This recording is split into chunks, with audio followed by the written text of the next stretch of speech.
Judgement ఇచ్చిన తర్వాత కేవలం ఒక హాఫ్ అన్ అవర్లో ఆ జడ్జిమెంట్ను డిస్మిస్ చేసి ఆ జడ్జిమెంట్లో కూడా జస్ట్ సబ్జెక్టు అవుట్కమ్ అని చెప్పినాక వీళ్ళు ఆదరాబాదరుగా అర్ధరాత్రి గ్రూప్ 1 రిజల్ట్స్ రిలీజ్ చేసి ఆ రిజల్ట్స్లో కూడా 563 పోస్టులలో కేవలం 48 మంది అభ్యర్థులు మాత్రమే తెలుగు మీడియం అభ్యర్థులు ఉండడం తెలుగు మీడియానికి తీవ్రమైన అన్యాయం జరిగిందని మేము ఆ రిజల్ట్ను మేము ఎలాంటి పూర్తిగా ఖండిస్తూ ఉన్నాం.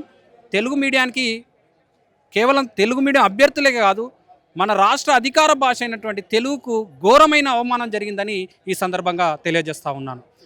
మీకు నెగిటివ్ వచ్చింది అనుకో డ్యూయల్ బెంచ్, దాని తర్వాత మీరు ఏం చేయబోతాం? ఆల్రెడీ మన డివిజన్ బెంచ్ సింగిల్ బెంచ్ ఇచ్చినటువంటి జడ్జిమెంట్ను డిస్మిస్ చేస్తూ ఇచ్చినటువంటి ఇంటీరియం ఆర్డర్ పైన ఆల్రెడీ మేము స్పెషల్ లీవ్ పిటిషన్లు 2 వేయడం జరిగింది. అవి అక్టోబర్ 6న హియరింగ్ ఉంది.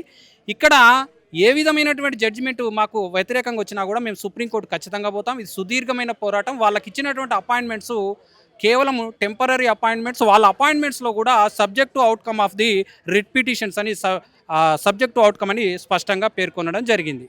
So I'm a senior aspirant. ఒక దశాబ్ద కాలంగా గ్రూప్ 1 ప్రిపేర్ అవుతా ఉన్నాను. నా సెంటర్ 39, సెంటర్ కోడ్ 39.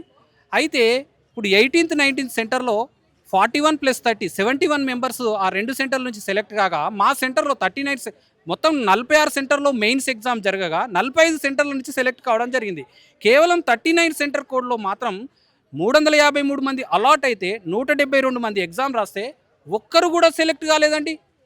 ఇంకా దారుణం ఏంటంటే కనీసం టాప్ 1000లో కూడా ఒక్కరు లేరు. ఆ సెంటర్లో నేను 4th పొజిషన్ ఉన్నా. అయితే ఈ సెంటర్ వాల్యుయేషన్ అనేది ఆ 46 సెంటర్ నుంచి ఎగ్జామ్ షీట్స్ ఆన్సర్ షీట్స్ వచ్చిన తర్వాత వాటిని ఎవాల్యుయేటర్స్ దగ్గరికి వెళ్ళేటప్పుడు వాటిని షఫ్లింగ్ చేయకుండా సెంటర్ వైజ్ కొన్ని సెంటర్ల పేపర్లు స్ట్రిక్ట్ ఎవాల్యుయేటర్స్ దగ్గరికి, కొన్ని సెంటర్ పేపర్స్ లిబరల్గా ఎవాల్యుయేట్ చేసే వారికి దగ్గరికి వెళ్ళడం వల్ల కొన్ని సెంటర్ల నుంచి టాప్ సెలెక్షన్స్ జరిగాయి. మరి కొన్ని సెంటర్స్ నుంచి అసలు ఎలాంటి సెలెక్షన్ జరగకపోవడం, కొన్ని సెంటర్ నుంచి కేవలం 1-2 మాత్రమే సెలెక్ట్ అవ్వడం, మొత్తానికి మూల్యాంకనంలో భారీ లోపాలు జరిగాయి. ఇక్కడ నేను మీడియాకు ఒక విషయం, చాలామందికి తెలియని విషయం చెప్తా ఉన్నా.